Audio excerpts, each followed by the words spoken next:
Hello, and welcome to another episode of Power On Podcast at 00Status. I'm one of your hosts, Taylor.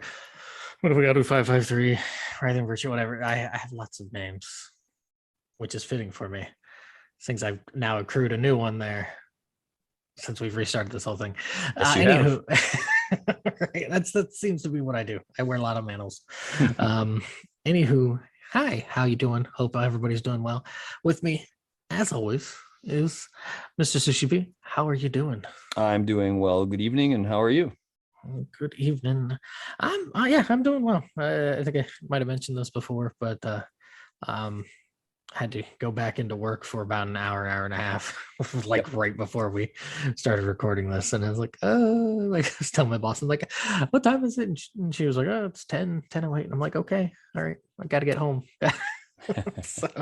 Well, I appreciate you being as diligent and tactful as you possibly could be. I was on time and what's that? Punctual? Well, I was gonna say early and well, what the heck did I call it? Like under whatever. I don't care. I'm here. That's it. The end. Boom. Moving forward. Moving forward. So yeah, this episode today we were talking about Skyfall, and I think you might have mentioned at the tail end of the last one, but you wanted to pick this because we wanted to get away from the 60s. Yeah, far away. Yeah, that's right. There was a couple of other reasons, but I just thought it'd be nice to really stretch away because we've had a couple of the majority of the films have been older movies for the most part, and just thought it'd be kind of interesting to see that dichotomy, right, of what does it look like making a movie in the 60s versus the 2000s. And obviously the Bond character and the franchise has had to morph and change due to the political climate and so forth, and also just that you see all the people like, oh, get with the times or whatever. I don't know if it's necessarily that, but just really trying to approach filmmaking, story making from a different perspective and angle, and just understanding the expectations that audiences have come to had now compared to long ago. Yeah. Like, did you happen to catch the now that I've been able to appropriate plan my time and all that sort of fun things, I've been watching more of these making of videos and stuff. Were you able to watch the making of for this one? So I had the Blu-ray, and it wasn't the making of, but it was like the behind the scenes. It was Shooting Bond, I think it was called. Yeah. It had they were all in sections. So it was kind of neat. Like I could go to the Q section and watch the 2 or 3 minute thing of that, or I could watch. So I don't know if it was a full making of necessarily, but I caught a bunch of it. I didn't watch all of it. I just didn't have time to watch them all, but I did catch some. Fair enough. I guess where I'm getting at with that is from watching more of those like behind the scenes things. Because truth be told, not usually something I watch. It's just kind of like, whatever. Really depends on your no, it doesn't depend. No, it doesn't. Like, for me, it does. I won't watch them if I'm not invested in the film, and if I want to know how did the special effects come about, or I might jump into them. But the vast majority of movies, yes, I won't probably spend any time. Conan the Barbarian, one of my favorite movies. I've never seen like the behind the scenes or anything like that. Okay, well, there is one on the DVD release. I don't know about the Blu-ray, and it is pretty neat because they talk. I won't get too much into it, but they do show and talk a bit about the stunt work in it, and then they talk about because all of those sets had to be built in Spain, right? So the Tower of Set, right? They had to build something that was not quite that tall, but they had to build a set where they could jump off of it, and then the Tower of was the Tower of Doom, Mountain of Doom. They built. Oh, yeah. They built that thing. Doesn't surprise me. Which is just crazy, and they burned it down after, which is just crazy. Which is pretty on point. Right? Yeah, but you had to do that in those days when you made a film. We just talked about Thunderball, right? Them blowing up the boat, and right. Yeah. Well, I guess I don't know. I guess in watching these, it's made it a little bit more palatable to me. Okay. Because for the longest time, it was just, it's not really something that's that I'm interested in. Because I'm also not a very big movie person. So there's a lot of times where I'm just like, okay, cool, new movie, whoop-de-da, don't care. But I mean, there are those few movies that I'm like, yeah. But even when it comes to books, like I avoid reading those, because like the forwards and stuff like that, because a lot of times in reading those, it'll color your impressions on things unfairly, whether it highlights what it's supposed to highlight by the author's intentions or not. I just don't like that, because to me, it's, I don't know. And I don't, by the time I finish it, I don't have an interest in like going back and checking out the forward or the afterward kind of thing. It's just whatever. I don't know. My brain, my lizard brain is just like, Puh. I say all that and preface all for all that to preface this with watching this. It reinforces my belief about the Daniel Craig movies that you and I had talked about a little bit before, about as very, very dour, lots of death. Yeah, lots of death. And just this drive to make not necessarily more emotionally vulnerable, but a more like trying to like really pick apart Bond and put them back together.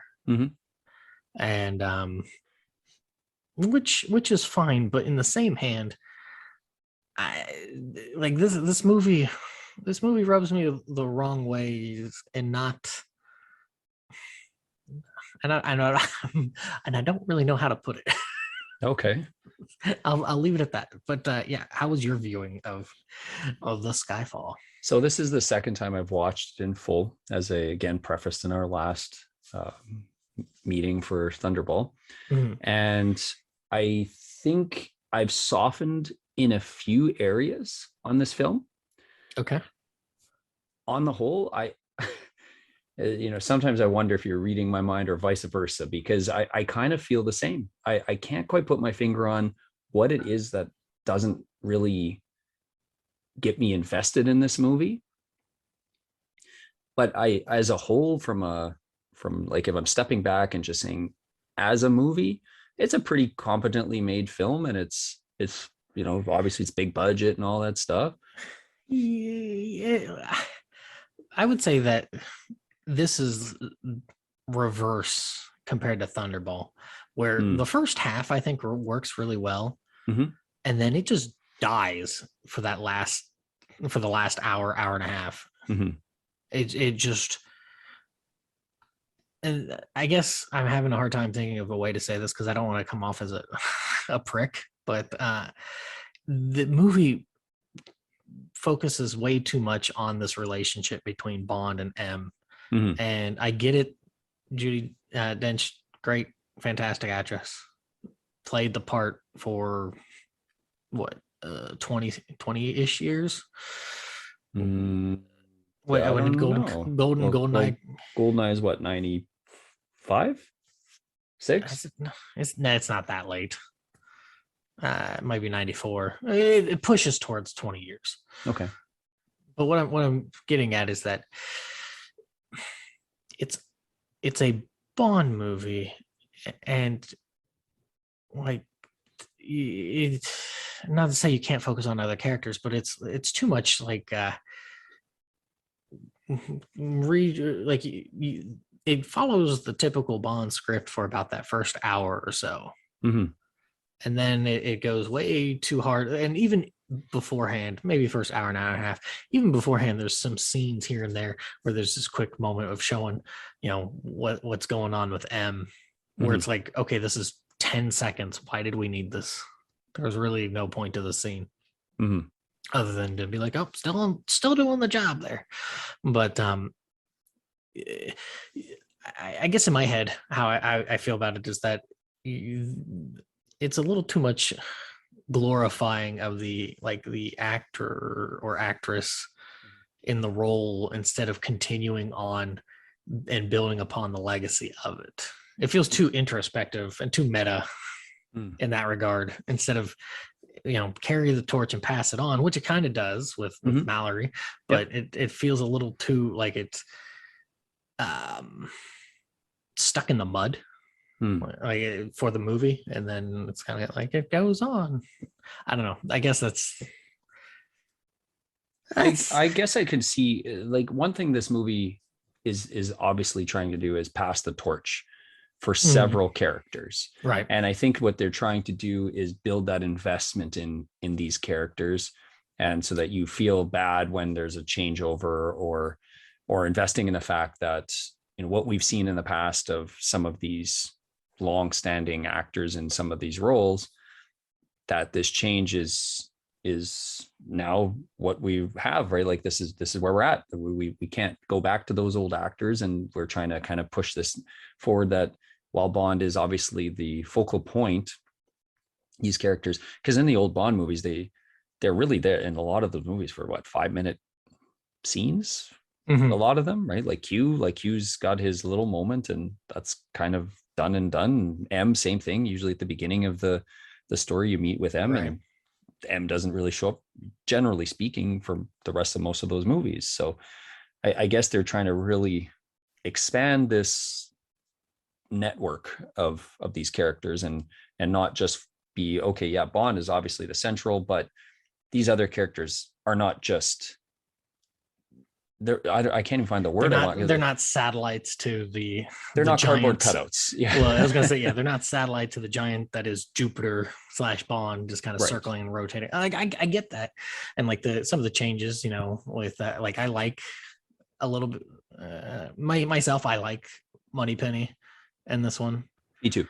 I really like how they kind of went with her arc of things. I guess to me, you don't really see that with any of the other actors or actresses beforehand.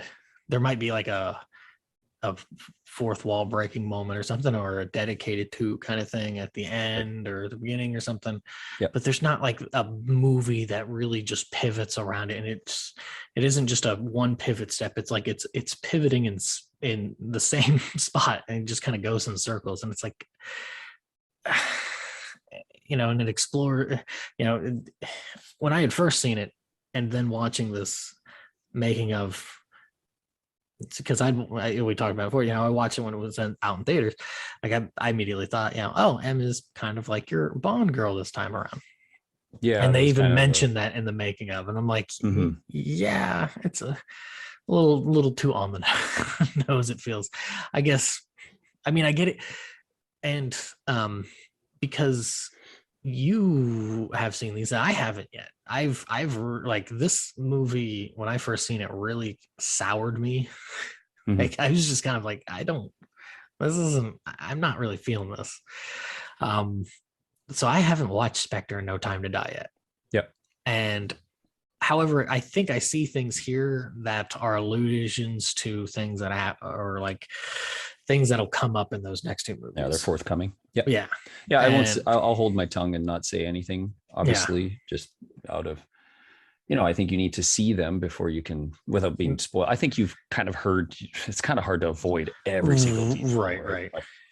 And I've heard the things before, so it doesn't really, the spoiling doesn't really bother me. I guess it's more of, and I'll bring it up when we go through the movie, where I think something very particular was just like, this is so out of place, but now knowing what you're like, okay, there's a reason why this is being shown, and this weird kind of bit to it. But Yep. No, that's fair. And I would say that it's a good note to make, that this does really send the franchise and the next two films into a kind of different direction than the first two. Okay. It definitely does. It's kind of the happy medium between what we had prior to, and then what you're about to get in those other two movies. Oh boy. I don't think I'm going to be happy. for good or bad. Well, yeah, I don't know. You have to see them to kind of make that, judgment call up for yourself after. But there are definitely things that are to come that, from again, from a writer standpoint and stuff, I can see why you would want to do those things and do something that's different. But it's also, it's the fine line of how do you cherish the traditional stuff and give fans, quote unquote, what they want or what they expect, while still pushing something new. It's a hard balance. We find that in every medium, right? Every medium, there's always people complaining about, oh, this happened in, say, Star Wars, right? Oh, I hate this, I hate this, I hate this. This one little bit is a good callback, or what have you. It's not an easy act. And you're also trying to also bring in new people at the same point, right? By saying like, oh, well, we can't hang on forever with these fans that have been watching for 60 years. We need to also have people who aren't 70 years old actually be invested in. We need the 10 to 20-year-old crowd to suddenly get invested in this. So you have to build something that they would potentially gravitate to. So it's tough, but I've got a couple of things here. I'd like to start with kind of a unique way, if you're okay with that. I will allow it, I guess. You're very kind. I'm very magnanimous. Yes. Well, I think you let me do the same thing for Thunderball, so I appreciate it. But I just want to veer this to something a little different before anything critical comes out or whatnot, because this is for me one of the stronger points, and that was the cinematography and the choice of locations. Okay. Because and my thought in this is, one, we don't get a lot of the United Kingdom typically in a Bond movie for the most part. There's probably more parts that are forthcoming that we'll see and be like, oh, right, that was supposed to be London or whatever. But London doesn't really get a shining spotlight on it in the Bond franchise for whatever reason. And I personally just thought it was cool to see this. We had the United Kingdom, we had Turkey, and we had Macau, and then we had Shanghai, so China. And I just thought it was something different. We don't get a lot of Bond in Asia we do, but it feels like it's fleeting. Like it doesn't feel like it's consistently put in often. And then I thought Turkey was a really cool backdrop. Just it's such a historical land, right? And to go through the Grand Bazaar and stuff like that, and to see the Blue Mosque. And so some of that cinematography was really, really cool to me. And again, even the streets of Shanghai, which it looks like such a cold and lonely city, right? It almost looked like Blade Runner, the way it was filmed in this movie. With the neon. And like Bond is alone. And it's really quiet, that all of that part of the movie. Like there isn't a lot of talking during that part. Is just a lot of the mood and the music. I can't even think of a really strong interaction there. Like Bond is just chasing down the guy who's got the list, essentially. Patrice. Right. And the making of was kind of neat of that guy doesn't really get any credit, unfortunately. And I watched his training and stuff. He had to do a lot actually for the amount of stuff you see on film. You're just like, he almost feels like a throwaway character, but watching that kind of gave me a bit of respect for the work he was putting in. Yeah, that was kind of one of the things that didn't quite make the connection. Like they said, oh yeah, we made this this kind of henchman who's purposely doesn't have any lines to kind of reflect on Odd Job and whatnot, and some of the older ones that are just these iconic Jaws, right? And it's just, it doesn't work in that he dies halfway through the movie. Yeah, just there's sure, that menace is there at first, but then once there's that fight and then he falls, it's like, okay, and then you kind of forget that he's even a thing, because you get that like Komodo pit not too long after. So it feels like I get it, get away again, it's the stepping stone. But yeah, it feels much less like a menace and more of a stepping stone. Yeah. But what did you think on just the sort of the locales and some of that cinematography and so forth? There were cool, some of the scenes or images, like him overlooking London right there at the end. Yeah. I do really like that one. That's a really cool image. I agree with you. I do like the Turkey portion right there at the beginning, because it's just cool to see those different locales. And the I don't mind the other parts with it being in London per se, but I think more so because of the story stuff, it really is a bit bothering. I love the abandoned island. That's a Japanese island, isn't it? I think I don't know if it's all of it. I think they might have filmed portions of it there, but I think built some of the set too. Yeah, they replicated some of the set for it, Yep. but Yep. because it's kind of dangerous to go to different parts of it because it's dilapidated and all that, right, all that sort of stuff. Right. So, and like you said, with the Shanghai bit, it's got this sterile coldness. The neon bit made me think of a Dio song. I think it's Sunset Superman or something. But like one of the lines is like where neon kills the sun. Okay. Sunlight and stuff. And cool. always makes me think of that. Yeah. But yeah. But Macau is unfortunately very underrepresented. Like that's clearly not Macau. Like that's just the middle of nowhere. That was one thing I was like, oh, I remember watching this thinking, and I think I had just come from Macau not long before. And Macau is not a huge place, but it does have like all of those casinos and everything. And obviously that's not the entirety of Macau, but they didn't show like there's that huge Portuguese church that they just have the front of the church that's left, and they still have it like propped up so it won't fall down and stuff. But that's like a huge landmark in Macau. But yeah, it's just too bad that they didn't. As far as I know, and I've watched through the credits, they don't mention any actual filming in Macau, right? It's just that they're on the waterfront, and which is unfortunate. But obviously, they linked the whole gambling aspect to the city of Macau. All right. But it was nice to see it at least get a nod kind of thing, because Macau doesn't really get a lot of screen time in Hollywood films or anything. So it's just too bad they didn't actually try to showcase it in any way. Mm-hmm. But yeah, as a whole, I just thought it was nice to see this kind of little bit of the globe trotting and so forth, because yeah, I feel like the Craig movies have that, but they're sort of subdued in a way. And you'll kind of, to me, I kind of feel like that's the case in both of the final two movies as well. This one felt like it actually had some connectivity of like, we have to go here because of this, even if they're not great reasons necessarily, but it's nice to see some of that globe trotting. Okay. Yep. But I'm willing to move on from there unless you have any other points you wanted to add. Let's go. Yeah, no, I think that that is, I don't really have too much else to add on to that.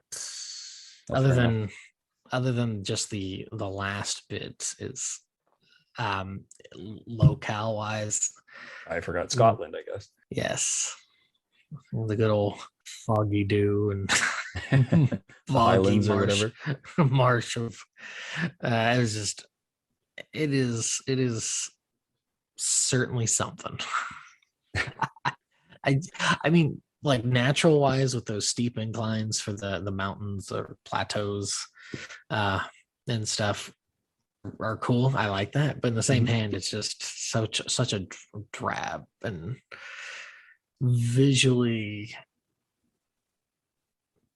uninteresting kind of bit. It's especially not the explosive finale of A View to a Kill or something. Yeah. Well, it just feels like because it's out in the middle of this open field and there's this random estate, it feels like it should have been in an estate that's like surrounded by woods. And they're like, well, we can't do that, so it's out in the open field. Yeah, it's completely out in the open.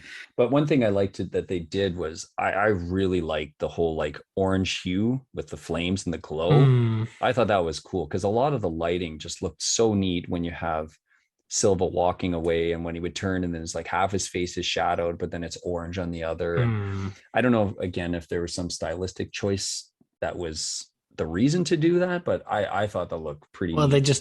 They just try to replicate like fire lighting as best as they could at the sets and stuff. So but just like once they get in the church and it's still got that orange is like bleeding into the I thought that was cool. I really like that piece. So yeah, All right. Well, I guess I'll pivot here and throw it out here. I actually really like the opening chase. Okay, yeah, on the train and stuff. Yeah, like it's kind of frenetic, Mm-hmm. but it's a chase. Mm-hmm. So I'm okay with that. Like it's fine. It's fine to be frenetic when there's a chase going on. I Yeah. like because I really like that opening shot where it's really really blurry and fuzzy, and he walks up and he gets into the the light The light from catches the, half of yeah, his he's in the face and shadow. stuff. Yep. Yeah. So I like that opening shot because it's almost got a bit of a spookiness to it because you're like, ooh. Was that kind of a callback to, because was that not how they introduced Craig for Casino Royale in some of the sort of what do you call that, like the not the necessary, well, I think in the first trailer actually for Casino Royale, because they Did wanted to they? really, yeah, because they remember they were like, they really wanted to highlight he's got that icy blue stare. I don't remember that. I have to I go mean, back it and look could, at it, but I yeah. think this was really similar to that, because this one there was, oh, the blonde Bond, which is crazy to think that that was a thing for a while. Right. And just that icy blue stare that he had, I seem to remember him walking up, he's wearing like his tuxedo or whatever, and it's Hmm. being very similar to that same shot of Skyfall. Maybe. I still like it. I I don't know. liked I it just too, like yeah, no, the I like blurry it. effect and stuff. Um, but yeah, I don't know. It's just And that's Craig on the train going 50 kilometers an hour or whatever it yeah, is, right. which is crazy. And that the other actor too, like that was neat to see in that making of piece that they were wired in, and Craig really was, at first they said, no, we'll get the stunt. He said, no, I can do this. And then he's probably like, no, no more of this. Well, probably at some point when they were going Right. through the tunnels and stuff. I mean, that All must have been right. incredibly dangerous. So, Yeah, yeah, but, just a little dangerous. but still pretty cool that, he was on for at least a big portion of those shots. Hmm. I think that goes back to me. Like, I like the chase piece, like, as you said too, but it's also the locale. Like, it's just that city is such a, like it's a historical city, right? And so to have Hmm. this chase going on through some of those marketplaces, and just, it's a really great backdrop for a chase scene. Hmm. Yeah, it works well, and um, there's some nice clips early on with Eve Mm-hmm. where the mirror gets taken off, and he's Yeah, like, "Oh, I guess you didn't need that." And then she knocks off the other one. didn't It's need like I that didn't one need that either. one either. It's like, oh, Yeah. I like that. Like the banter between those two was really, I liked it. I thought it was enjoyable. Yeah, they have what, at least, I'm trying to count in my head, at least three prominent scenes with each other where they have that banter. Maybe Yeah, four, maybe because I guess you could four. you could count the casino as well, Right.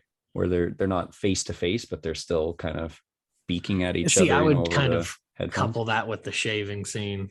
Oh, okay, so you'd kind of put it. I would count I that would as kind of one, and separate then, them. well, and then there's the little bit there at MI6 when Bond comes back. Mm. There's a little bit of a back and Oh forth, but yeah, and it's she more says it's something more in about, like, yeah, passing. yeah, It's like, oh, it's harder to hit a moving target. Well, you better keep running. It's like, you shot him. yep, Like, for sure, for sure. Yeah, no, and then you get, pretty cool send off to get to the what, like the opening scroll or whatever, right? With our theme song and stuff, where Bond takes yeah, a the opening pretty good credits. dive off the off the Yeah, train. that's yeah. He really. I mean, I will say this that it looked like a very bad dummy that fell off the into the waterfall They kind weighted of it bit well, there. at least it didn't just like flutter down. It just looked really bad. That or my TV, it looked really nice, and I just now noticing things on it. Well, and I thought it might have been CG. I thought it looked like Craig to me, so I thought it might have been CG'd, and then they dropped something that, yeah, like I said, a dummy once it hit the water, but it hit so fast at the bottom that Mm, I couldn't tell by that point. So, but it's a good, like, kind of somewhat traditional feeling, intro to a James Bond movie. But Mendez, the director, had said he wanted something that felt that way, but just to have that little bit of a flair, right? Of, Bond usually, and as we've seen in a lot of the Roger Moore movies, does anything really bad happen to him? No, it's usually the first scene, and he gets away with the whatever the item is he needs to steal or what have you. Mm-hmm. So this is something a little different. Yeah, it is. I, in a way, I mean, he does fail. Not to say not to try to take away oh, it happens here, and here, Right. but I mean, die another day. Mm-hmm. Not die another day. Yeah, no, die another day. That he fails. He there. fails. Yeah, he fails there. Yeah, he fails there. So I mean, it's not like it wasn't that long ago that there was one Where he failed. where he failed. Maybe it's the way he fails in this sense, because yeah, this isn't completely on him alone, right? He's in the trajectory, and well, yeah, he gets it chopped at the knees. Yeah. Right. And this is to kind of highlight how, it's supposed to be, oh yeah, the agents are pretty much, from how it looks with, I don't know. I think, the replaceability of it, but also I think this is what starts to knot me a little bit, is that when Judy's played that character, has always been a bit more likely to kind of not be so quick on the draw. Mm-hmm. Maybe I'm just implanting memories in my head, or maybe it's just because she deals with Bond all the time that it's oh, just give it a moment. It's she's awful quick to tell her to pull the trigger. Yeah. I don't know. Maybe I'm just, like I said, this is just thoughts being planted in my brain because I've already made my decision on. Well, we don't really get a good sense of the importance of this item by that point either. So that probably doesn't help matters. We don't really find that out till after that it was what the consequences are of failure here. It's just more the fact that, okay, we have to get this item, and then here's the consequence of this is Bond gets shot, because she's not really let on to the audience, at least, why this is so important. And then it is a bit weird, because that this version of M, not so much with Brosnan, I feel, but with Craig's, there's always been a bit of that relationship, right? They call her mom. They all call her mom, even constantly. Right. And so there's a different relationship between this set of Bond characters and M than the Brosnan ones were when she had taken over. And I think it's a weird that she doesn't hesitate at all, because she obviously has some sort of, whether it's care or feeling of, I wouldn't say it's weird. I think that's the mark of a good professional, but maybe it's just because she breaks all that later on. Well, that's what I'm saying, is that it's just that instance is a good mark of a professional, but then there's all these others where it's oh, he's not fit for field duty, and she just puts him right back out for field duty. I feel it in my soul. All right. Well, obviously she was wrong.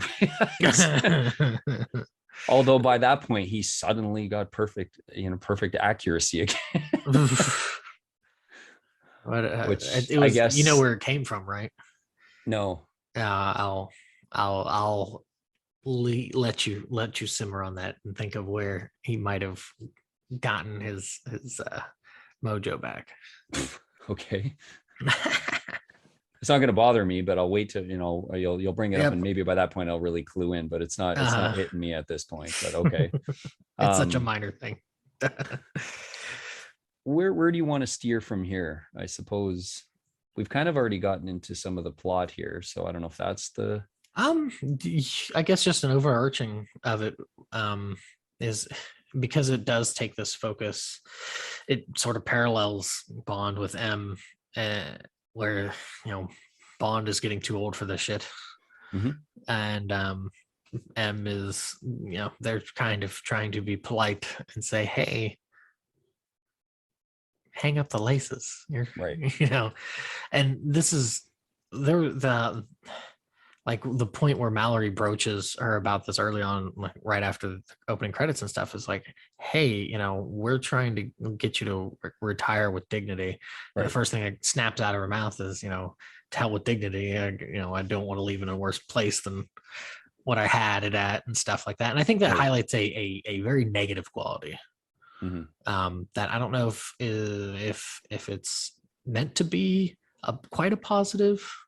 I can't really say that in this movie it tries to, because when I see it, like to me that's sort of it's a bit petulant to be like, hey, you know, I'm gonna fix this, and I'm gonna do this, and I'm gonna make things right. I mean, in one hand, I get it, because it's like, yeah, these things have gone bad, but in the other hand, it's like they are bad under your supervision. Right. You have to have the maturity to be like, okay, I've done goofed. I got to step back and, you know, be there, but not just be like, oh, well, I got it. Leave it to me. Well, it's again, maybe it's that balancing act of that of she's at some point in her career, she's going to have, you know, goofed up somewheres, and obviously been able to rectify whatever that was. So maybe she's leaning on that years of experience and so forth, and not only just the like, oh, I have my heart in this, but also just she doesn't play all of her cards early too. I feel like she knows more than everybody else does to some degree. And also just the investment that she's going to have, because she keeps getting all those random cryptic messages. We know it's Silva, but so obviously in the back of her mind, yes, of course, 1990s spam, 1990s. spam click thing. I still can't get over that. Like, so I guess, you know, yes, she's invested, but she also, maybe she doesn't want that secret to come out, whatever that's going to be, and she needs to go further with it. And yes, there's a level of, you should probably step back, because it's like you're, you know, I don't know, as you get older and stuff, you know, you've lost a step and what have you, but well, that is just the fire doesn't die out easily. Well, and I think it's, you know, it gets mentioned there about, you know, it's too personal. It's mentioned, which I think's the point, and I think it probably comes about in the other two movies, dealing with Bond and, you know, his parents and all that sort of fun stuff. That like you said, there's more to it than what she lets on, and that, which is fine, I guess. I have my druthers of that kind of storytelling at times, but because she's not like because she's kind of your like Deuteronomist there, your second main character in a way. It is kind of bothersome that there's this person that knows all this stuff, but you don't even get like a little corner of the card shown, kind of thing. And it's, I guess that's something that really sticks in my craw a bit on that. It's like, come on, like, you parse it out for us a little bit here, and not just what do I got? You don't know. And it's just, I don't know. That's just kind of how it feels to me. Okay, fair enough. Yeah, I don't know. It doesn't bother me quite as much, but I see your point. Yeah, it's more of a, it's not a knock necessarily on the movie. It's much more of a personal taste. Right. Yeah. Okay. So I'm just trying to think of where to go. I mean, let's get plot, but before, can we sidestep to that? Well, how did you feel about the whole, like, the theme song and the the intro bit there? I wasn't impressed. It was not very interesting to me. The song's okay, but I would probably put it on the lower end of Bond themes there. Like, it just doesn't, it's not, it's like, just, it's not bad. It's just, it's not impressionable. Is how I'd put it. Yeah, I think that's fair. I kind of flip-flop. Like, I did not like the song at all when it came out. Right. I remember you and I talking about it. Yeah. And then and then I kind of softened on it because I think I've heard it outside of the film for some reason. I don't know why, but and then after watching it again here, it's not Adele's performance necessarily that kind of irks me. I feel like she's almost wasted to some degree because I've heard some of her other songs and she's a really powerful voice. And this doesn't really feel like it channels as much as it very could. lethargic. And the lyrics are just kind of crap. Bland. Like, yeah, like they're not bad, but the part of the lyrics that really bothers me is when you get, okay, let the sky fall, when it crumbles, we will stand tall. I'm like, okay, that doesn't bother. That's kind of, it rhymes, it sounds kind of cool, flows fine. But it's those last two were like at Skyfall, and you're like, whoa, you're just talking about the literal sky falling. Now you're talking about a place. Like it's just it I don't know. It's really minuscule, I know, but it really bugs me. It just it doesn't have a nice flow. It just, yeah, and the overall imagery and stuff, some of it's cool, like the beginning when he's still falling and then kind of falls in the drain and something, like, right. Oh, that part's kind of cool.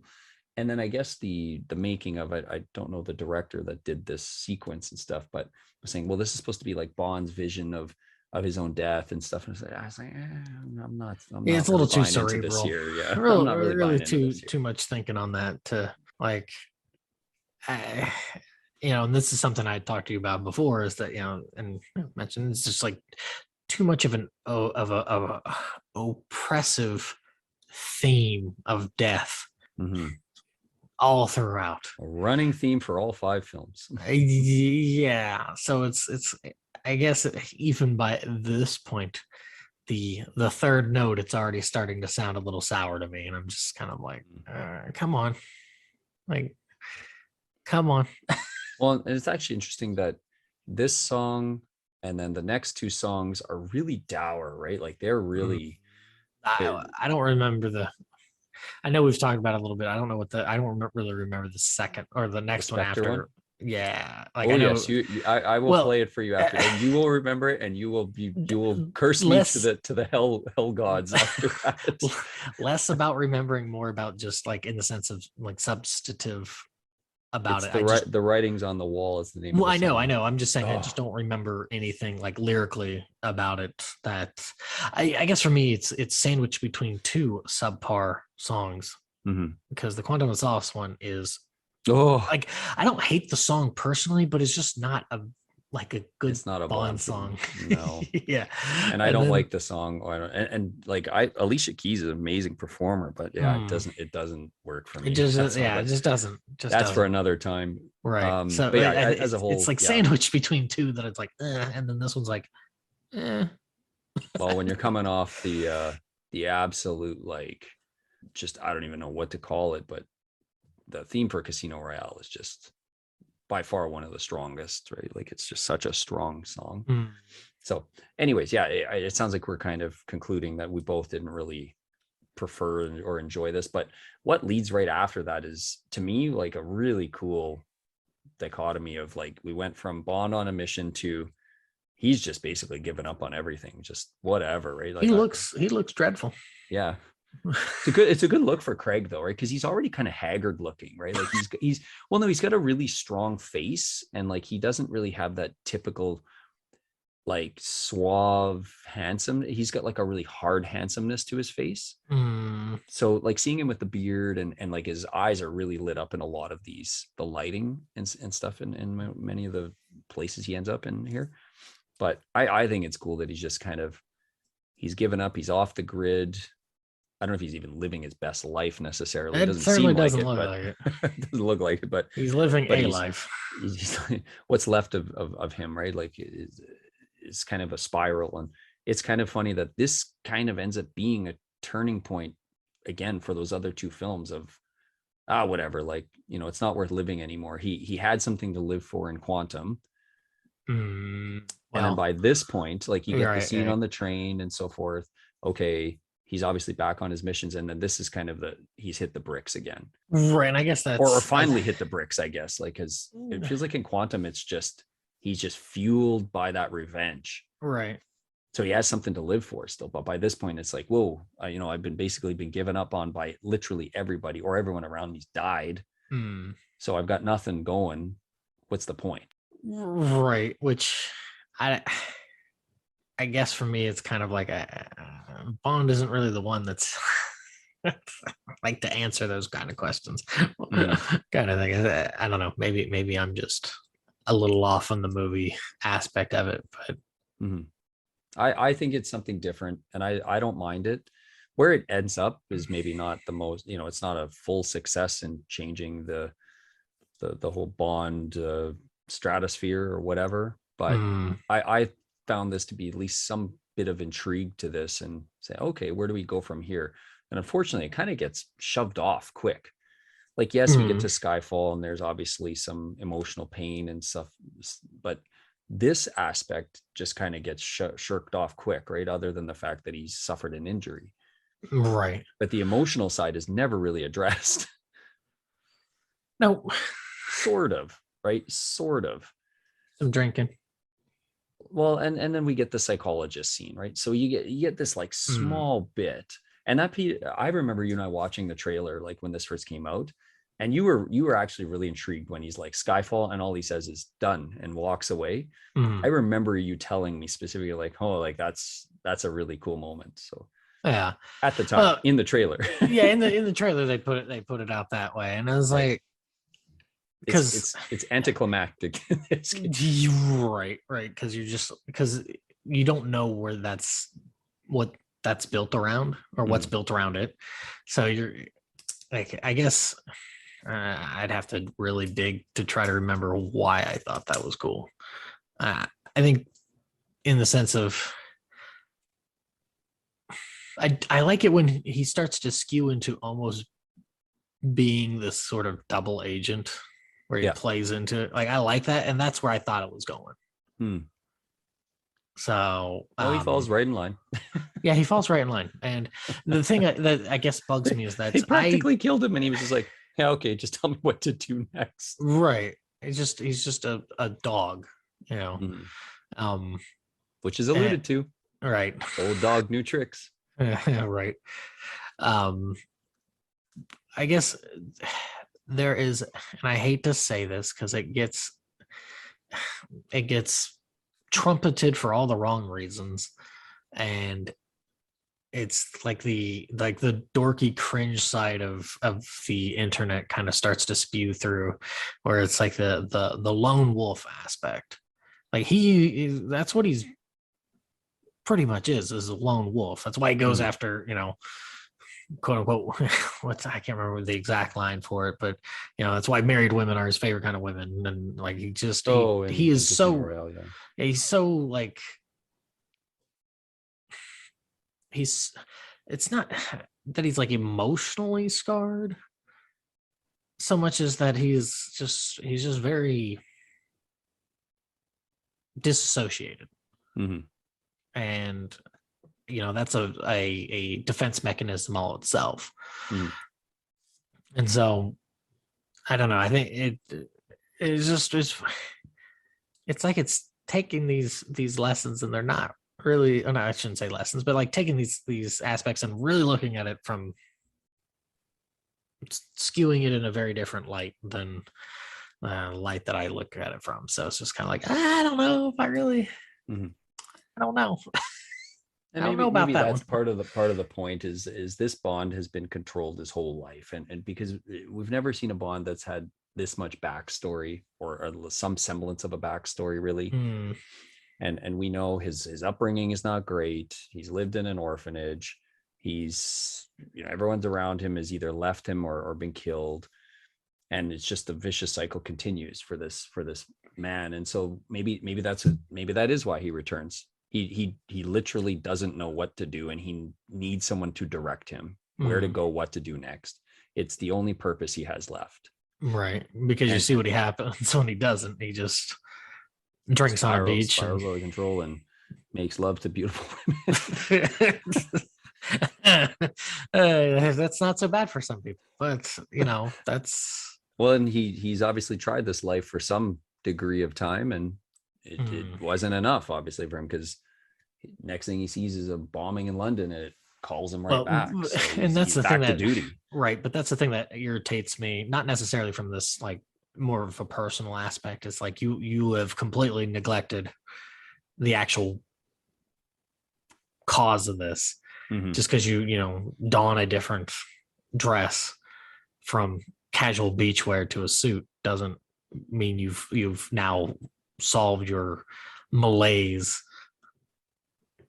Right. You've just kind of like just sort of, oh, I've still got all these problems, but because there's a job to do, it's fixed. It's like, well, and no, that's because your point of the double agent would have been kind of neat. that's what I thought. That's where I thought it was Like going. at that like, point, if he had snuck back into London, confronted M as he did, but instead of being, when do we get back to work or whatever, or we have to it get would have you, been rogue. yeah, like rather than, oh, we have to get you back in training to get, you have to be up to snuff so you can be activated. If he was just like, screw this, or even if he went back to the training for like some degree of time and then was just like, screw this, without even getting the results, and then just walking away and trying to do it on his own. Right. It preferably before that point would have made more interest to me. But if even if they got up to that point of, okay, we've tried to reactivate him, we know he's alive, but him pretending to still be dead for a stretch of the movie would have been really, really intriguing. And working behind the scenes, and they're like not knowing, maybe Bond is, killing people off, and they're thinking what Silva's doing is actually what Bond is doing or something, right? And somehow that getting intertwined and mixed up. And yeah, they could have taken in a lot of ways for sure. Instead of being all like sprinkled, dabbled in here and there, and then loaded up on the back end. Yeah, fair enough. Well, since we're continuing with the plot here, what do you think of the whole like piece with Silva? Because Silva doesn't get introduced until about halfway through, or a little over halfway through, around halfway, alluded to, and so forth. And we have the Macau scene where we get a bit more details about this person, this mysterious figure. I'm going to mispronounce that character's name. Is it Severine? Severine, I think. Severine, the female character. Totally wasted character. Like completely wasted. Like they build her, like they bring her in. She plays the part great. She's very attractive, right? Like looks like the traditional Bond girl, if you will. Sort of on the edge of being, is she the femme fatale? Is she actually there to help? And what is she in the movie? 15 minutes? Something like that. Yeah. Like completely wasted this character, unfortunately. And she has a lot of intrigue with the amount of time she's on screen, which is so little. But yeah, it's too bad they couldn't have done more with that character. But anyways, it helps lead to Silva on that island that you were talking about earlier. But right. It's still, and to this day, it still bothers me that, okay, so Bond gets on her yacht. Okay, fine. He's convinced her to take him to Silva, but it's the way he enters the scene. Like he kind of disappears, and she's led to believe he didn't make it right to the yacht. What does she say? You have to be here. We cast off in an hour or something, something to this effect. And it's not even Bond sneaking onto the yacht or getting there. Like if this was the Roger Moore era, he would have done something silly, and he would have, just about missed my boat or something. It would have been some silly way to get on the boat. And we would be going, oh, so stupid. But this is just, it's not good. Like it totally comes off as creepy and weird. And full well knowing that she was a sex slave, traded for that as a child. Right. And he's fully aware of that because he recognizes her tattoo. Makes it just like even worse almost, right? Like like it's another point of Bond using his penis to. And I don't know if this is worse than the Thunderball part, like because the Thunderball one wasn't good either.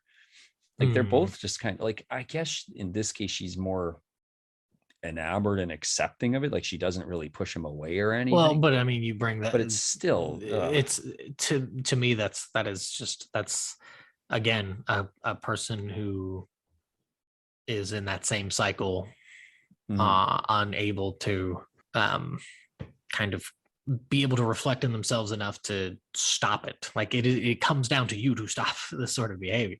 Yeah. Like, but if she's been abused for decades, I guess, at this point, right? Yeah, no, I get that, but I mean, that's what I'm saying. It's like she's stuck in the cycle. She's stuck in the cycle. Yeah, like, she can't break it probably. But he full well knows he could. But yeah, it's on him. That's to even be worse. Like, well, that's what I'm saying. It's on him to be. Okay, yeah. That's sorry. It's okay, like, yeah. She's stuck in there, so it's right. him who has to have the, maturity, the respect, the ability, the respect to not just kind of like jump that route. Right. But anyway, so we get to Silva, and I don't know if Silva's a weird villain to me. Like I'm not impressed. I don't like Silva. Yeah, like a part of me wants to really like this character and really feel the menace and so forth. And I like the actor, Javier Bardem. Like he hams it up in a good way. Like he's a good actor. Like when you see him in something and he's got a really heavy Spanish accent and he comes across with a lot of energy usually in his roles. And I feel like he's bought into this character, obviously. Right. But something just, I don't know, like and it's not his acting so much as probably the direction that they wanted the character to go in. Yeah, because he comes off as a nutter, right? Which is fine. We've had other villains, right? Be but much then the same. It's this. There's like this refined competence and just sort of pristine ability to do all this. Hacker magic, I'll say. Like, it's just, there's no, I think that's part of it. There's no like, there's all those different what am I thinking when he comes in? Different computer, not terminals, but like the networks that he set up or whatever they are. They're all there. Like network terminals or whatever. Right. But it's like, oh, look at this, I can do this. Bloop bloop bloop. Yeah. And it comes off as so hokey. And I mean, I get it. He's his own man. He's doing his own job. He can, right. Yeah. The millennial scourge of being able to just do anything. Right. Just be like, this is what I'm doing. And then I'm fine with just doing this. Right. But there's definitely a mirror going on here though too, right? Of he's broken free. He was essentially killed off like Bond was essentially at this point. And then, but Bond went crawling back to MI6 essentially and back to the dirty work. Whereas when Silva stood on his own two legs by hacker magic and lost half his face. Well, inside of his face or whatever. But so I see it and I'm like, okay, that's kind of interesting. But you have to probably, to me, I had to see this movie at least a second time to really let that sink in, that this is a mirror reflection of what's going on. And he's constantly trying to tell Bond, for me personally, I had to see it a second time, but like he's constantly telling Bond of, wow, you're just an idiot for not, seeing what they're doing to you, or any agent for that matter. But Bond has accepted the fact that he knows he's a piece of paper that can be shredded at any time. He's not unaware of that, nor does he care if that's the case. Whereas Silva was so blind that he couldn't, when it happened, he was just like, what? Like I'm replaceable. Well, that's, I think, where it also comes in of this. There's a line between him and the new Q at the museum when he gets the paltry gun that has like such a little, like it's there just to do that, where he can't get shot because the guy's got his gun. Right. Okay. But the Q makes a remark. It's like, I don't know why you guys do field work. Like it's ridiculous. I can do much more damage, on my couch in my pajamas. Change the world before I even have my first cup of Earl Grey, I think he says. Right. Something like that. Very, very egotistical, haughty, all up his own ass kind of comment. Right. And and then he's just kind of like, I guess we do need you people to pull the trigger. Once in a Basically, while or just something. right, being seen as nothing more than an executioner. But Bond's like, or not, you need to, which I think is probably his justification for it, is that yeah, you need to know when to pull the trigger or not. Obviously, he didn't on the yacht, but nice Well, words. I like how Silva is basically a combination of both of them, since he's like a pro hacker and a pro shot. He was the Apparently, best they had. he was so good they gave him up to the Chinese government. Right. So, yeah, I mean, yeah, I have a hard time totally buying into Silva, but I see where they went with the character. And again, it's not really the performance, but there's an element there where he almost feels a bit like from A View to a Kill. Zorn. Yeah, like there's a degree of the Zorn character here. I could see that. Right, where he's calculated, but he's psychotic. If he wore the same 80 shades, then you might not even notice it wasn't Christopher Walken. The hair is obviously very similar, but it's the way they talk. There's similarities there. Obviously, Silva's a little bit more on the edge of. I do like the line when he's on the ice and he says something to the effect of, oh, it's all this chasing. It's tiring. It's tiring doing all this stuff, isn't it? Like, just give up already. Like, like basically I have. That's why I'm a computer hacker essentially now. It's like, it's so much work to chase somebody down and shoot them. It's not worth your time. So I like that line because it's, I mean, he's out of shape. You can kind of tell because he's like breathing heavy as he's chasing down M, who's just like basically a little old lady, and he's not even in shape to chase her down anymore, kind of thing. So right. But I like some of the lines that he delivers of just like, oh, this isn't worth it. It's just give up, which Bond essentially had done earlier on. Right? So, but he can't convince him to do so. Which is like, okay, that's kind of interesting, that play back and forth of. Well, yeah, that's the script 101 of making a good villain is to mirror where they go the bad or the lower route versus the more heroic route, right, and stuff. And it's just, I don't know, it just doesn't really work for me here. And some of his plan is pretty ridiculous.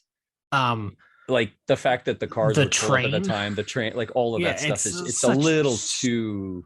Yeah. I'm willing to have some disbelief. Like, don't get me wrong, but right. But this stuff, when you're going for the realism, and then this isn't beyond fantastical, right? But it's just the element of, for A to happen, like, well, I guess for more so for D to happen, A to B to C has to be exactly perfectly lined up for it to execute properly. Where if we're talking about a lightning strike from the heavens it's like, okay, we're talking about whatever, right? Fantastical elements, but this like, well, yeah, okay, this is you a do little the much. one to stretch, in cruelty, but then, it's like an exponential sort of thing. Once you start peppering in, you have the one, okay, two, 3, okay. I think that's part of. He's been planning this for 25 years. Yeah, right. Yeah, technology's changed a lot over that time. Well, that, and it's like, oh, good for Bond to be the one to see the wording, to know that that's the thing. That if you would just step on that red tape X on the floor, Mr. Bond, which goes. We can look back to those 70s, death traps. This is almost no different. It's just done in a different fashion. It's like technobabble in Star Trek or something like that, where it's a string of O'Brien nonsense, and you're just like, well, okay, please stop. It's too bad. It's too bad. It's just like, yeah, and I that's what I really didn't like.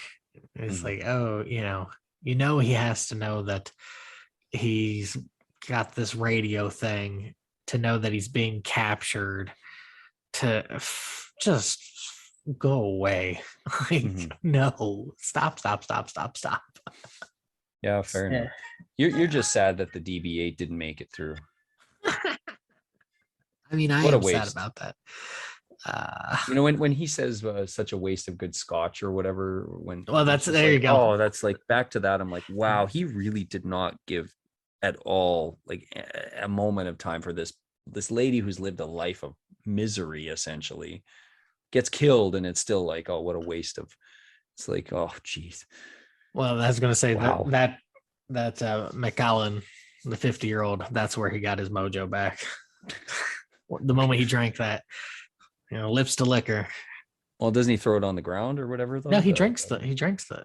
Well, he drinks his, but Yeah, that's what I'm saying. no, geez, though. He didn't shed a tear for his car. He got angry. He got angry, but He not was very angry. Clearly not angry enough. Like he got mad that I mean, I do like that they reuse some of those gadgets, like the where they're driving up there and he flips open the thing and she's just like, "You're gonna eject me out of it." Eject her out of the car. It's like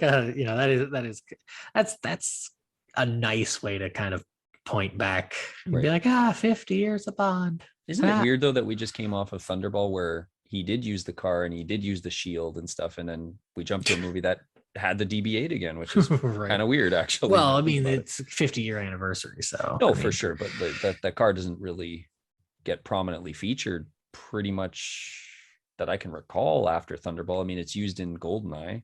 It gets shelved. It's appropriately in the garage. Yeah, it's funny. It does get utilized again in a future Craig movie. Just as a bit of a spoiler, if you didn't already know that. I was already aware of that. Oh, okay, so and it suffers the same.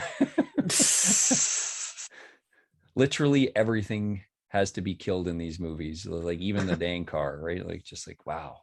Okay, well, why don't we get to this climactic ending, since I know this is a big point for a lot of people, and we're not, I think, spoiling it at this point. If you're listening to this, that M succumbs to her wounds, which I guess is suffered when she misses her shots at that guy in the house. I assume that's what I'm assuming. It seems to be like she says something like, "Only thing hurt is my pride," and we don't see that she's actually been hit at that point, right? And then you see that she's obviously hurt when they're trying to escape the house. And I hated when people were like, "Oh, this is James Bond Home Alone." I'm like, really? Like well, honestly though, like how many laws traps did he break? Well, not only that, how many death traps did they really put in the house? Come on, like they put in what? The shotgun shells in the floor, the nails in the light fixtures. Right. I think there's anything else. Geneva might have some words with them. but like those are some war crimes. Yeah, it wasn't like as extensive when you're like, oh, well, I mean, okay, a couple of things for sure. Yeah, but I mean, I think that's part of the thing. It's like you see a few and you're like, really, waiting for some sort of, I don't know. He kills far more people with the guns that he picks up from the guys that he kills. Like, yeah. Anyways, yeah. Anywho, but yeah. So the whole Skyfall gets torched or whatever, and then M tries to escape, and then she dies in Bond's arms. The end. Just pretty close. I mean, but pretty close to the ending. Such a long stretch. Mm-hmm. It just feels so drawn out. And right before that, I'd like to mention that Tennyson quote, fantastic poem. Mm-hmm. So like I always dig it when I hear it. I think Frasier did it better. Okay. Just saying. Like yeah. I don't know. Do you know what I'm talking about? No, I'm not that familiar with the poem. So okay. I'll send you a link of the whole poem, because it's I really like it. It's a really, like, it makes sense in the movie, but it's just kind of like okay. Could have been used better. Before Silva takes the knife in the back. No, that's earlier, before that, right before her and Bond are heading up to Skyfall. Oh, okay. Must have glazed over. I don't remember that. Oh no. Well, I watched, as you know already, I did end watching this in parts. Mm-hmm.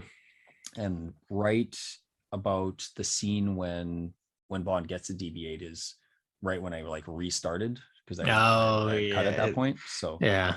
That's right around that. So I only watched maybe It would have the been last 45 minutes. Was the right. It second would have been viewing. So right before that, okay. probably about 5 minutes or so before that.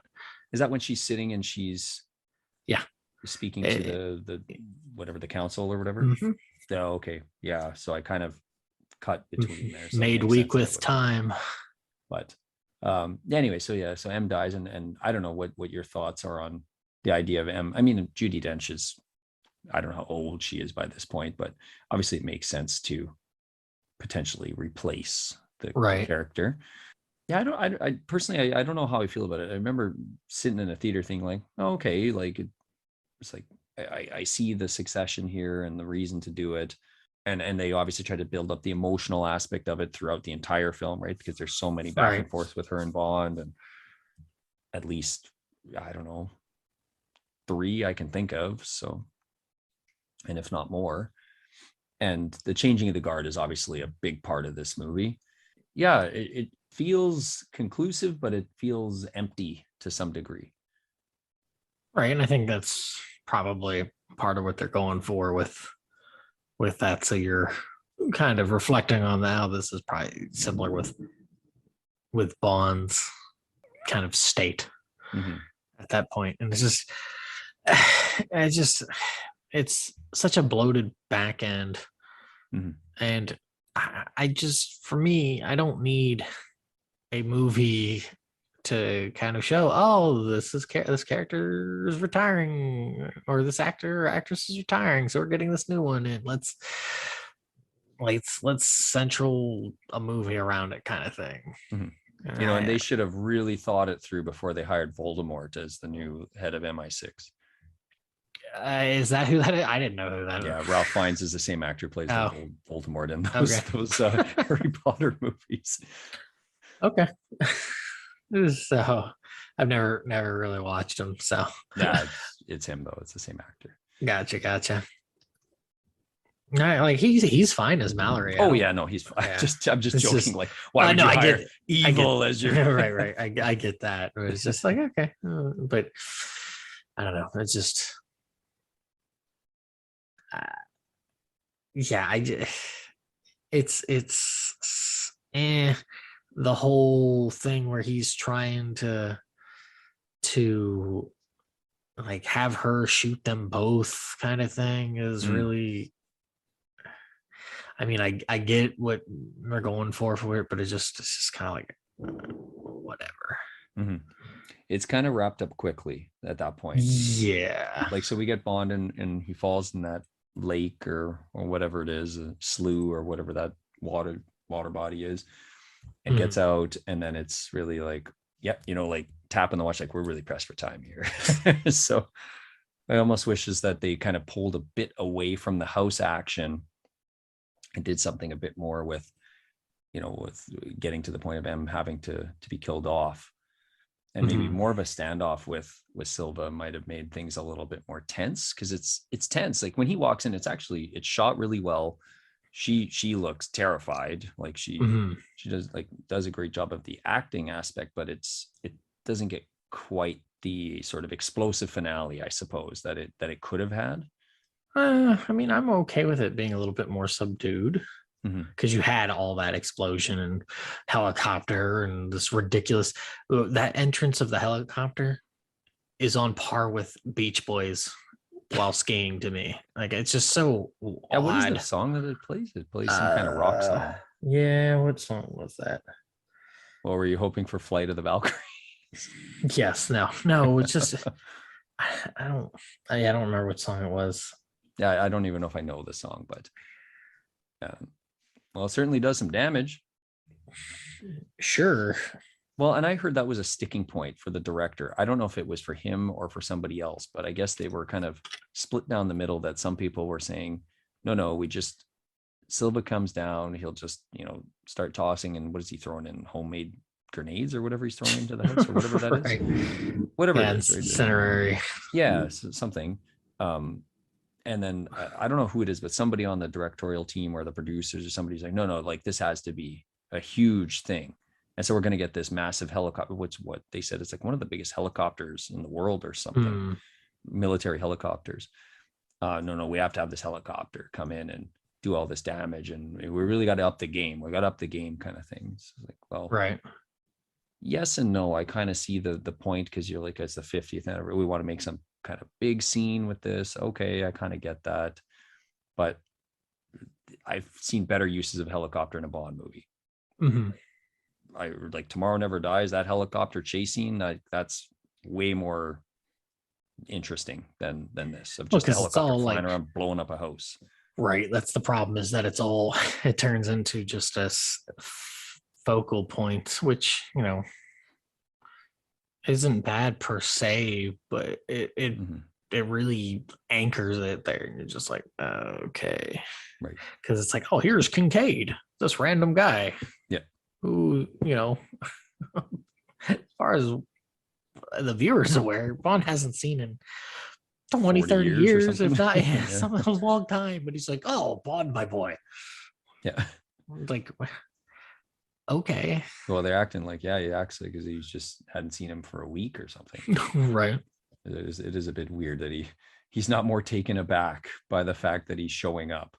Yeah, when he was expected to be dead.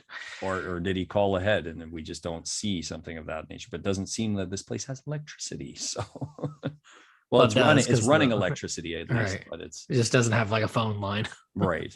So who knows how that kind of plays out. But I mean, there's always those kind of plot holes. It's like, okay, you kind of turn off your disbelief to some degree with that stuff. But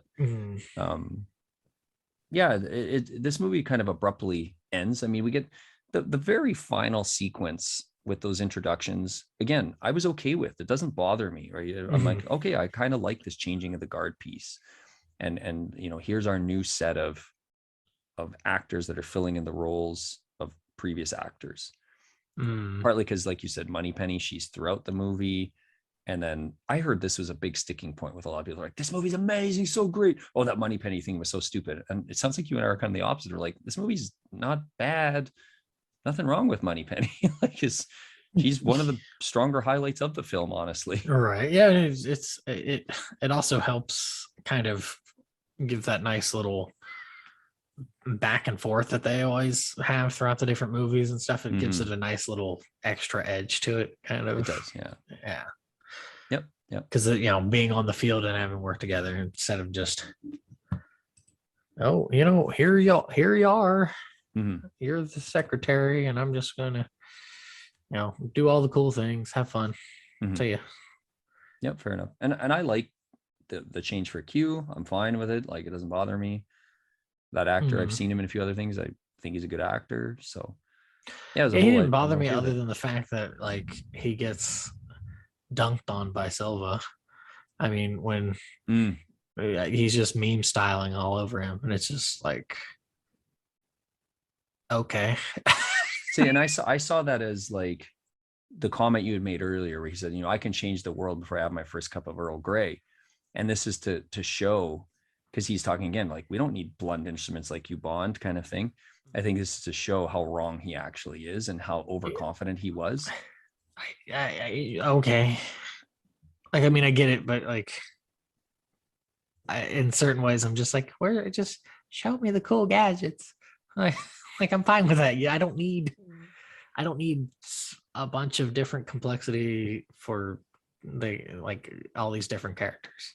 I'm fine with gadget dude makes gadgets, but I'm also a simpleton, so I'm okay with simple things. Well, and the interesting thing, going back to that making of piece, I did catch the one where they talked about Q, and they talked about gadgets, and they said their vision of the Craig movies, I guess as a whole, is my interpretation of their comments, was that they've kind of really pulled away from using any gadgets because they think that everybody in the world just has gadgets as it is, and it's hard to come up, and I guess it was their interpretation, it's hard to come up with something that they so say out there now. They say that, but that's where that sort of alarms me, because that's openly stating that, you have the smartphone, we don't need we can't really think of neat, clever things because you have the smartphone already. Mm-hmm. I don't know. To me, that's disheartening in a lot of ways because it's like, Yep. I think there's Giving up easily. That's what it feels like to me. Yeah, it's like, Yep. oh, we already have the smartphone. Why? We don't It's the need same anything sort else. of mentality of, oh, why should I learn that? I can just look it up on Google Yep. or Wikipedia or something. That's the same Yep. sort of mentality to me. Yep, pretty much. I mean, I agree, and I think it is too bad because even going back to the Brosnan ones, not all those gadgets are winners, but at least there's some interesting uses for some of them, and there were some creativity was still being used in those cases. Like, I'm thinking of like the Ring in Die Another Day, right, where he uses to crack glass and stuff. And like, okay, it's something kind of different. So A watch. here they just, well, his 20th at that point. A watch. Yeah, like they just completely gave up on it in the Craig movies for whatever reason. They just, I don't know if they just think, oh, they're too hokey or whatever. I mean, they are hokey. They are. Bond is hokey. That's okay, right? But this just stems back to everything has to be realistic, but fine, whatever. That's the Put yourself on that edge. That's the direction they wanted to take it. So so be it. I personally don't think I have anything else to necessarily tackle here. I don't know if you had something you really wanted to press forward with. I think filled in those gaps. I don't think there was anything else other than and you don't have to say this because, like I said, I haven't watched it, so not too specific. And I did kind of hint at it and stuff. I imagine that there is a very specific reason why Silva looks and you see the tombstone of Bond's parents, and he kind of laughs because he knows something that Bond doesn't. And I don't mind that necessarily, but in the same hand, I'm not the biggest fan of that sort of thing because it's like, I mean, I don't know. I feel like you should be able to take a Bond movie and then just watch it and then not really have to have all of that stuff unless they're going to explain it in there or something. Connect all the dots. Like, right. And to have something like that feels like it's hinting at something very strongly. I don't know if it is or not, and you don't have to confirm it one way or not. But I'll tell you that plot line does not go very far. Okay. See, and that's another thing I hate about that, because it's like you're giving it to another director, and they're going to do what either they're quote unquote instructed to do, or what they feel is a better direction to go, which is that's part of their job. But truthfully, I've seen Spectre once, so there might be. So I'm and that was when it came out. So maybe I'm missing something, but I don't remember it really necessarily leading to any major reveal. But maybe I'm missing something that's just not striking me. Dun, dun, dun. But well, I mean, because and part of this is also because of knowing other things about not necessarily the movies and stuff, but like who's Bond's parents. That gets explored. I don't remember in what book in particular. I don't know if it was even an Ian Fleming book. My brain's fuzzy. But so like I like seeing that. Even when I first saw the movie, it was always something that stuck in my craw a little bit, because it's just like it's such a very out of place brief little take that there's like obviously something's going on. Obviously, they are somehow related to being spies. Things a spy has to kind of cackle and see that here's Bond's parents' tombstone. Something is amiss. Yeah. So, well, even when he pulls out the gun and it sees, they really highlight the initials on the gun, stuff like that. So yeah. I don't personally remember there being some massive payoff for this down the line, like that I recall. And again, I could well be wrong, but that's unfortunately or fortunately, however, depending on your opinion of it, that's kind of become a thing, right? Like, because of like the Marvel movie universe or whatever, right? Where every single line is now hyper analyzed, or every single detail, or every single, oh, do you remember when the guy took a step to the left instead of the right? Like I like it when it's in with the context of the movie, of like they took a step to the left purposefully because it triggered something that happens within the film later on or whatever, Mm. right? Okay, fine. But when it's like 16 movies later, and it's neat, like it's pretty crazy to think that somebody is sitting in an, you know, around an office space to be like, well, how do we tie this back to something that Mhm. that was planted, you know, way, like your brain kind of like breaks a little bit thinking like, okay, that's pretty incredible to think somebody's doing that. And long-term storytelling, I get all that, but sometimes it's just it's beyond necessity to be, oh, you remember that little kid that did this or that? Well, this is that kid, and this is like, oh, okay, now, It's now kind of you're just you're really trying to answer every question without the necessity of needing to do yeah. so. I think that's, you just nailed it right there. Like I'm much more in the line of, when it comes to a story, that I don't need all the gaps filled. Mhm. I prefer not that be the case, because it, not necessarily for my sake, but just for like somebody else's sake, Mhm. of it allows the mind to kind of wander, and to get to they get to put their brain energy to use and make that little space their own, sort of thing, like fan fiction, or that sort, or what have you. Sure, people always knock, oh, it's a lot of bad fan fiction and all that sort of stuff, Mhm. whatever. But if anything, it allows a person to be creative, and I think I think that's cool. Not to say that you can't still be creative if you're given like excessive details or answering all these questions, because you're just creative, but you're like adding on stuff to an already completed piece of work at Yeah. that regard. Whereas this one, where like where you have the gaps, you can fill in those gaps, so it is a bit more of like a patchwork cloak kind of thing. Mhm. And I don't know, I myself, I prefer the gaps, and not to be like, oh, here's something from a bunch of movies ago, or something that's going to pay off a bunch of movies later, because I'm not going to be necessarily in the same headspace, same interests, same things 4 years down the road. Right. My YouTube channel isn't a testament to that.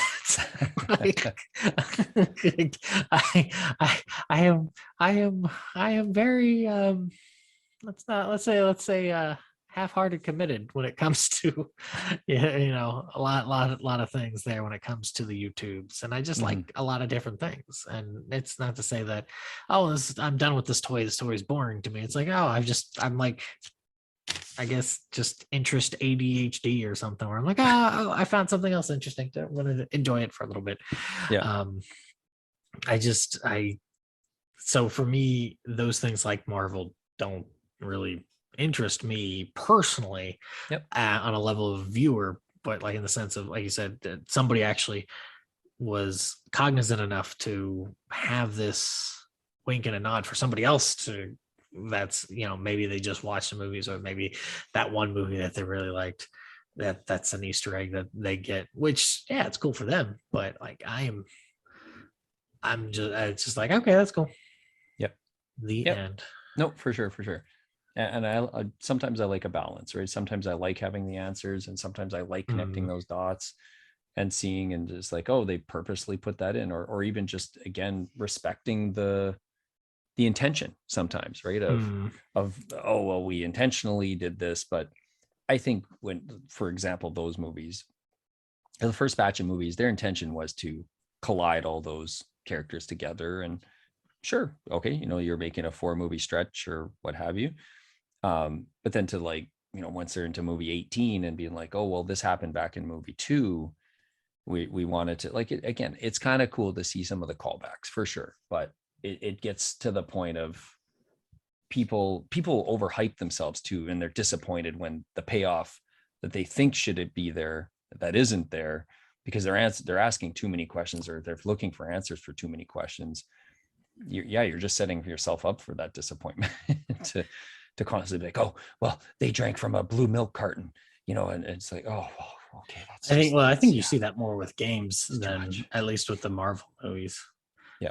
Personally, I think of Metal Gear Solid 5 being Mm. a big culprit of that. Well, when you start building movies or games that are set in between time frames and stuff like that, and that you're really setting yourself up for tricky to write something that's not going to overlap or basically make an error or something, make like anybody that, happy. Thanks, Kojima. Yeah. Well, maybe that was his plan all along, because he knew he was leaving or something. That right? was the phantom pain we all had together. He had that whole spider web on his desk and was just like, well, I'm going to leave anyways by 2012 or whatever he left. So anywho, I think that I'm good. I'm good to wrap up if you are as well. All right. Then give what you would say out of 7. How would you score this? Yeah. I'm gonna give this a lower score than probably most people would. Oh, you son! Why? Because I as I told you, like, there's things about this movie that I like. I like that cinematography piece. I like the world traveling bits. I like Moneypenny. There's lots of things that I do enjoy about this movie. Craig is just so sour in this movie, though, too. Like, every single person he talks to, there's just like a smugness in everything he says to every single person, everyone, and you're just like, whoa, is this really that breaking point where you heard, like, where you remember he said something about, like, I'd rather slit my wrists or something than make another movie? Is this the one that really probably started rolling the ball? Because I think it was Spectre that he had said that or something. Was this the one where it was really getting to that point of, I'm done? To be fair, that was Quantum really started that problem. Right. And that just delves from all of the back end issues, right, of starting, stopping, filming, and all of that stuff. So okay, maybe I could see that being, a decent reason to be like, wow, I'm really, really tough to get through these right now. And yeah, again, there's elements I like about this, but I'm just gonna go with a 3. Like, I don't love this movie. I really, my brain has a hard time recognizing why some people are like, no, this is like, it's either this or Casino, or like, this is Craig's top, and I'm like, yeah, I'm having a hard time with this one. So I'm gonna go 3. Okay, I'm okay. We're a little bit off then. Okay, because I'm going with a 2. I really am not too keen on this movie. I don't really care for Silva. I like the stuff around him just drives me absolutely up a fucking wall with the train, and I get it. Like, there's just such like quick moments, but they're like so mind-rendingly ridiculous. He's like, oh, I'm going to hit the button for the train to come. It's just for you, Bond. I'm like, I mean, I get it. Ridiculous. Sure, whatever. But I guess it's because it's juxtaposed with this much more grounded aspect that makes it more obnoxious. Like, I can get behind the ridiculous batshit insanity of Moonraker because it's ridiculously batshit insane. Right. This is not that kind of ridiculous silliness. Taking everything seriously. Right. There's so much seriousness to it that it being mixing in that silliness, but it's silliness in not a good way. Like the banter stuff, that kind of silliness, sure, great, that works. But when it's something like having a train fall on Bond, not so much. I don't like the theme, don't really, it doesn't necessarily, the back end does drag, that like what I said before, all that sort of stuff. It just leaves me with just not a very good impression. Like I'm really, it did not make it any better. It might have made it a little better in certain ways, but not. I watching this again, I was like, oh yes, this is why I really am not a huge fan. Right. So it gets a 2 from me. Well, I won't say much more, but I will be very curious to see your thoughts once we get to those final 2 films, because of obviously the Craig movies have really tried to tie bits and pieces between the 5 of them, right, all the way through. Not to a crazy extent, right? Not of every single thing that happens is got to have a repercussion in film 3, 4, 5 or whatever. But there's definitely plot lines that are drawn from day one to day, whatever, 1,000 by the career of this Bond or what have you. So I will be curious to see where you stand on those two. And the director of this is also the director for Spectre as well. Double boy. Yeah. So can't wait. Well, like I said, you never know. I that's what I'm saying. I'm just gonna be curious to see where you fall on the side of those films once we get to them. All right. Well, so it is now my turn to pick one. It sure is. Yeah. So do you have any idea what you think I'm going to pick? I'm not too sure, but I'm kind of thinking you might go with either a Brosnan or a Dalton.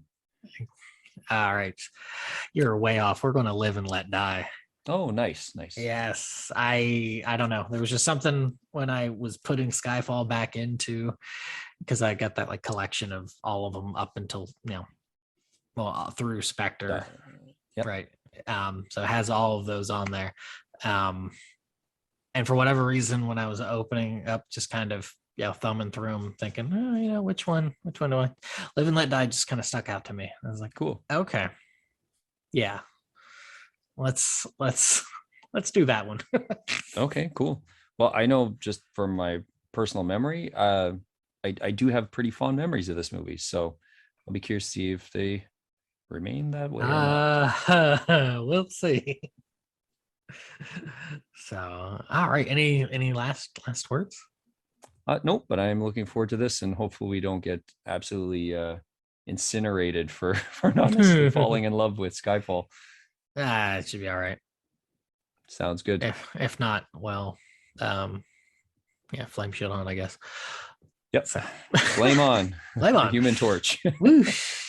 So, all right. Well, thank you for listening, and all that sort of fun jazz. I don't know anything else. Nope. That's it. I'm sorry. I'm getting like distracted by lightning. I don't know if you heard it, but there's thunder and lightning. Ride the lightning. Yep, right there. So, anywho, yes. Thank you for listening and all that fun jazz. We will return.